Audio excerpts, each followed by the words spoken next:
Welcome to ஷீசா academy. இன்னைக்கு நம்ம வந்து எலக்ட்ரிசிட்டி லெசன் ஃபிசிக்ஸில் 10th சரிங்களா, 10th சயின்ஸ் எலக்ட்ரிசிட்டி. இதில் வந்து கன்சம்ஷன் ஆஃப் எலக்ட்ரிக்கல் எனர்ஜி பார்க்க போகிறோம். ஓகேங்களா? சரி, கன்சம்ஷன் ஆஃப் எலக்ட்ரிக்கல் எனர்ஜினா கன்சம்ஷன்னா என்ன? உபயோகப்படுத்துறது, நம்ம எவ்வளோ தூரம் உபயோகப்படுத்துகிறோம்னு பார்க்க போகிறோம். Electricity is consumed both in houses and industries.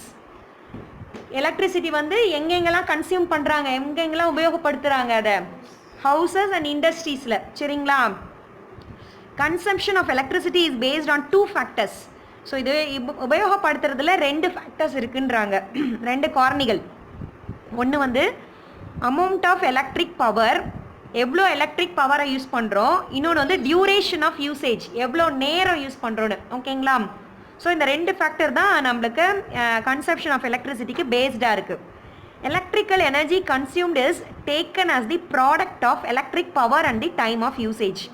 So electrical energy consume பண்ணுறது அப்படின்றது என்ன அப்படின்னு பார்த்தோன்னா, ப்ராடக்ட் ஆஃப் எது ரெண்டோட ப்ராடக்ட், பெருக்குத்தொகை எது ரெண்டு, electric power and time of usage. எவ்வளோ நேரம் எலக்ட்ரிக் பவர், எவ்வளோ பவரு, எவ்வளோ நேரம் செலவு பண்ணுறோம், அதுதான் என்னது எலக்ட்ரிக் எனர்ஜி கன்சியூம்டு. எவ்வளோ நம்ம கன்சியூம் பண்ணுறோன்றது சொல்கிறது. For example, if 100 watt of electric power is consumed for 2 hours, 2 மணி நேரத்துக்கு நான் 100 watt யூஸ் பண்ணியிருக்கேன் அப்படின்னா, அப்போ மொத்தம் எவ்வளோ பவர் நம்ம கன்சியூம் பண்ணியிருக்கோன்னு பார்த்தீங்கன்னா 100 × 2, ரெண்டையும் மல்டிப்ளை பண்ணணும். ஓகேங்களா? ஸோ இதுதான் வாட் ஆர் அப்படின்னு சொல்கிறாங்க.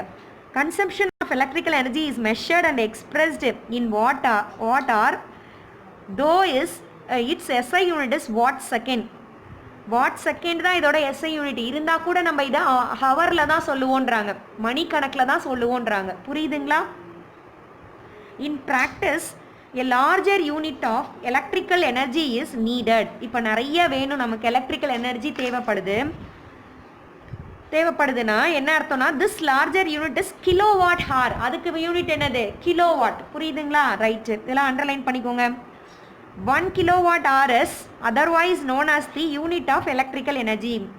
So 1 kilowatt hour அப்படின்றது என்னது? It's nothing but, இது என்னன்னு சொல்கிறாங்க, யூனிட் ஆஃப் எலக்ட்ரிக்கல் எனர்ஜி தான். 1 kilowatt hour means that an electrical power of 1000 watt has been utilized for an hour. இப்போது 1 kilowatt hour அப்படின்றது என்ன மீனிங் அப்படின்னா, எலக்ட்ரிக் பவர் பார்த்திங்கன்னா 1000 வாட் இருக்குது. ஓகேங்களா? ஒரு மணி நேரத்துக்கு, அண்ட் ஹவருக்கு, 1 மணி நேரத்துக்கு நான் 1000 வாட் யூஸ் பண்ணியிருக்கேன். ஓகேங்களா? அப்போது இது என்னன்னா, 1 கிலோவாட் ஹவர் அப்படின்றது 1000 வாட் ஹவர். ஓகேங்களா?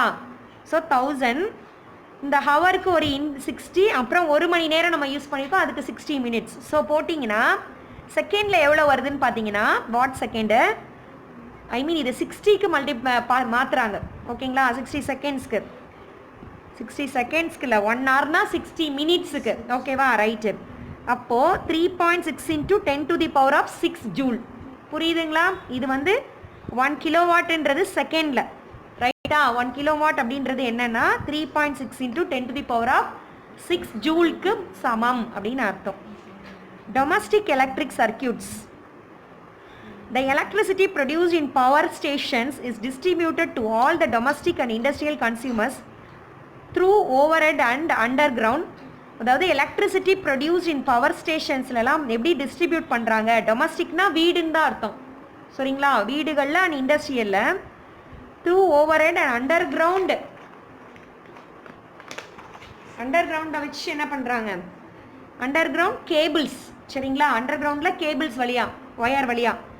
The diagram which shows the general scheme of a domestic electric circuit is given in figure 4.10. இந்த இதுதான் டொமஸ்டிக் எலக்ட்ரிக் சர்க்கியூட்டு.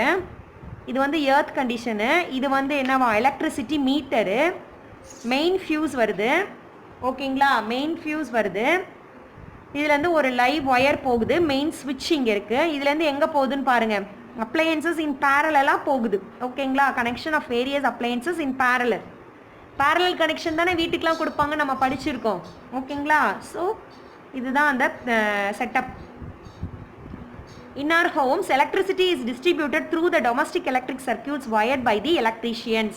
இப்போ நம்ம வீட்டுக்கு எப்படி எலக்ட்ரிசிட்டி டிஸ்ட்ரிபியூட் பண்ணுறாங்க, டொமஸ்டிக் எலக்ட்ரிக் சர்க்கியூட் வழியாக தான் நமக்கு பண்ணுறாங்க. ஓகேங்களா? The first stage of the domestic circuit is to bring the power supply to the main box from a distribution panel. Distribution panelல இருந்து எங்க வருது பாருங்க. ஃபர்ஸ்ட் ஸ்டேஜ் என்னன்னா domestic circuit is bring the power supply to main box. Main பாக்ஸுக்கு போறதே எங்க இருந்துன்னா distribution பேனல்ல இருந்து போகுதுன்றாங்க. சரிங்களா? நெக்ஸ்ட் என்ன சொல்றாங்க? such as a transformer. இப்போ நம்ம டிரான்ஸ்ஃபார்மர் சொல்கிறோம் இல்லைங்களா, நம்ம வீட்டுக்கு முன்னாடிலாம் தெருவுலலாம் இருக்குல்ல, ஸ்ட்ரீட்டில் டிரான்ஸ்ஃபார்மர் வெடிச்சதுன்னா கரண்ட் இல்லைன்னு சொல்லுவோம் இல்லைங்களா. ஸோ அதுலேருந்து எங்கே போகுது பவர் சப்ளை? டொமஸ்டிக் சர்க்கியூட்டுக்கு போகுது. அதுக்கப்புறம் the important components of the main box என்னென்ன அப்படின்னு பார்த்தீங்கன்னா, அந்த மெயின் பாக்ஸில் 2 இருக்குது. ஒன்று ஃபியூஸ் பாக்ஸுன்னு ஒன்று இருக்குது, இன்னொன்று மீட்டர்னு ஒன்று இருக்குது. சரிங்களா? ஒன்று ஃபியூஸ் பாக்ஸு, இன்னொன்று மீட்டர் தான் இங்கே கொடுத்துருக்காங்க பாருங்கள். மெயின் ஃபியூஸு, இன்னொன்று மீட்டரு, எலக்ட்ரிசிட்டி மீட்டரு. ஓகேவா? இப்போது இந்த meter is used to record the consumption of electrical energy. Meter எதுக்கு? எவ்வளோ நம்ம யூசேஜ், எவ்வளோ செலவு பண்ணுறோன்றத என்ன பண்ணும்? அது ரெக்கார்ட் பண்ணும். அதுதான் meter. The fuse box contains either fuse wire or miniature circuit breaker. Fuse box எது அதில் என்ன இருக்குதுன்னு பார்த்தோன்னா, ஒரு ஃபியூஸ் ஒயர் இருக்கா, இல்லைனா மினியேச்சர் சர்க்கியூட் பிரேக்கர்னு ஒன்று இருக்குது. ஓகேங்களா? எம்சிபி அப்படின்னா என்னென்னா miniature circuit breaker. The function of the fuse wire or a miniature circuit breaker is to protect the household electrical appliances from overloading due to excess current. இது என்ன வேலை பண்ணுதுன்னு பாருங்கள். இந்த ஃபியூஸ் ஒயரோட வேலை ஃபங்க்ஷன் என்ன அப்படின்னு பார்த்தோன்னா, ப்ரொடெக்ட் பண்ணுது ஹவுஸை. எதுலேருந்து? எலக்ட்ரிக்கல் அப்ளையன்சஸை. எதுலேருந்து? From overloading due to excess current. அதிகமான கரண்ட் ஓவர்லோட் ஆகாமல் இருக்கிறதுக்கு பாதுகாக்கிறது தான் இந்த ஃபியூஸ் ஒயர். புரியுதுங்களா? Next you have learnt about a fuse wire in section 4.82 அப்படின்னு சொல்லிட்டாங்க, படிச்சிருக்கீங்கன்னு சொல்கிறாங்க. அண்ட் எம்சிபி இஸ் அ ஸ்விட்சிங் டிவைஸ். எம்சிபின்னா என்ன பார்த்தோம்? Miniature circuit breaker. அது ஒரு ஸ்விட்சிங் டிவைஸ் தான், which can be activated automatically as well as manually. ஆட்டோமேட்டிக்காகவும் அது ஒர்க் பண்ண முடியும், மேனுவலாகவும் ஒர்க் பண்ண முடியும். It has a spring attached to the switch. ஒரு ஸ்விட்சோட ஸ்ப்ரிங் அட்டாச்ட் ஆகிருக்கும், which is attracted by an electromagnet when as excess current passes through the circuit. எதுக்கு அப்படின்னா, which is attracted by an electromagnet. அது ஒரு எலக்ட்ரோமேக்னெட்டால் attract பண்ணப்பட்டிருக்கு. ஏன் அப்படின்னா, when an excess current pass ஆகும்போது அது அந்த கரண்ட்டை அது இழுத்துக்கும். சரிங்களா? hence the circuit is broken and the protection of the appliance is ensured. So அந்த சர்க்கியூட் என்ன ஆகுதான்? broken ஆகுது. அது எடுத்துக்காது. அங்கே ஒரு எலக்ட்ரோமேக்னெட் இருக்குது. அது என்ன பண்ணுதுன்னா, இப்போ அதிகமான கரண்ட் வரும்போது அது என்ன பண்ணுதுன்னா ப்ரொடெக்ட் பண்ணுது. ஓகேங்களா? அந்த அப்ளையன்ஸ் கெட்டு போகாமல் இருக்க ப்ரொடெக்ட் பண்ணுது. எப்படி ப்ரொடெக்ட் பண்ணுதுன்னா, அந்த சர்க்கியூட்டே உடஞ்சிருமோ. ஓகேங்களா? இதை தான் இந்த ஃபியூஸ் ஒயர் இதை தான் சொல்கிறாங்க எம்சிபி ஃபியூஸ் அப்படின்றது. இதான் நம்ம பார்த்துருப்போம், நம்மளோட மீட்டர் பாக்ஸ்லலாம் இருக்கும். ஆமாம். Next, the electricity is brought to houses by 2 insulated wires. 2 insulated wires-ஐ வச்சு நம்ம வீட்டுக்கு என்ன பண்ணுறோமா? கரண்ட்டை எடுக்கிறோன்னு சொல்கிறாங்க. சரிங்களா? Right. Out of these 2 wires, one wire has red insulation and is called the live wire. So 2 wire வருது. அந்த 2ல் ஒன்று என்ன சொல்கிறோம்? Red wire. அதோட பேர் என்ன? Live wire. ஓகேங்களா? The other wire has a black insulation and is called the neutral wire. இந்த டொமஸ்டிக்லேயே நமக்கு போட்டிருக்காங்க பாருங்க, லைவ் ஒயர், நியூட்ரல் ஒயர்னு போட்டிருக்காங்க. புரியுதா? Okay. The electricity supplied to your house is actually an alternating current having an electric potential of 220 volt. என்ன சொல்கிறாங்க? வீட்டுக்கு எவ்வளோதான் கரண்ட் நம்மளுக்கு அனுமதி? 220 வரைக்கும் தான். ஓகேங்களா? Both the live wire and the neutral wire enter into a box where the main fuse is connected with the live wire. So நம்ம லைவ் ஒயரோ நியூட்ரல் ஒயரோ என்ட்ரு ஆகுது அந்த பாக்ஸ்குள்ளே. ரெண்டுமே எப்போ? மெயின் ஃபியூஸ் கனெக்ட் ஆகிருக்கும்போது லைவ் ஒயரோட. ஓகேங்களா? After the electricity meter these wires enter into the main ஸ்விட்ச். ஸோ எலக்ட்ரிசிட்டி மீட்டர் இருக்கு இல்லைங்களா, அதில் 2 ஒயரையும் கனெக்ட் பண்ணி மெயின் ஸ்விட்சில் வச்சுருக்காங்க. which is used to discontinue the electricity supply whenever required. which is used to discontinue the electricity supply whenever required. எப்போ தேவையில்லையோ ஒரு current நம்ம சுவிட்ச் ஆஃப் பண்ணி வச்சிருக்கும் போது அது டிஸ்கண்டினியூ பண்ணிடும். புரியுதுங்களா? அதுக்கு தான் இந்த ரெண்டையும் வச்சுருக்கோம். நெக்ஸ்ட் என்ன சொல்கிற பாருங்க, ஆஃப்டர் தி மெயின் ஸ்விட்ச் these wires are connected to live wires of 2 separate circuits. Main ஸ்விட்சுக்கு அப்புறம் என்ன ஆகுது அப்படின்னு பார்த்தீங்கன்னா, these wires are connected to, இப்போ நான் மெயின் ஸ்விட்ச் ஆன் பண்ணும்போது என்ன ஆகுதுன்னா, என்ன ஆகுது, கனெக்டட் டு லைவ் ஒயர்ஸ்க்கு போயிது 2 செப்பரேட் சர்க்கியூட்டாக போயிடுது. ஓகேங்களா? நல்லா கவனிச்சுக்கோங்க. ஒரு மீட்டர் பாக்ஸ் எப்படி வீட்டில் கரண்ட்டை கொடுக்குது, அதில் என்னென்ன யூஸ் பண்ணுறோம், என்ன ஒயரு எல்லாம் தெளிவாக சொல்கிறாங்க. நல்லா தெளிவாக புரிஞ்சுக்கோங்க. Out of these 2 circuits 1 circuit is of a 5 Armstrong rating. சரிங்களா? ஒன்று வந்து 2 சர்க்கியூட்டாக பிரியுதுன்னு சொன்னோம்.